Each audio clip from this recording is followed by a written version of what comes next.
Putang ina! Ano yun? Oh, ayan o. Putang ina o. Mata. Putang ina o ano. Putang ina! Rampage ulit! Putang ina mo! Bobo kayo mag-Dota! Ay, na-explain niya kasi na hindi ganun si Kay. Hindi. Eh, alam naman namin, hindi, kilala naman si Kay. Na hindi, si Maxine tsaka si Kay, magkaiba yun. Sa totoo lang. Ayun na nga, ang tama ka doon sa point na sinasabi mo Oh, na. ito tama na nga Oo kasi nga. ang pinopoint lang namin, chinat mo si Maxine ng ganun. Ano ba nakalagay? Tapos na. Wala kaming hinahabol. Wala kaming hinahabol na Hindi, may asal. pinapaliwanag pa si Mil eh. Ang sinasabi niya nga, yung metaphor na spiritual. Mali kasi yung approach niya. Tsaka mali yung pagkakaintindi ba ni Maui sa sinabi mo?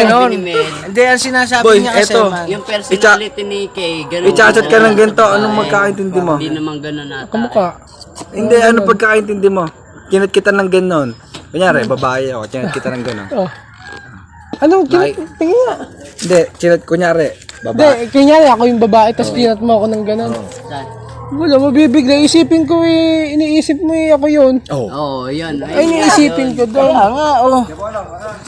Oh, ayun na nga, iisipin mo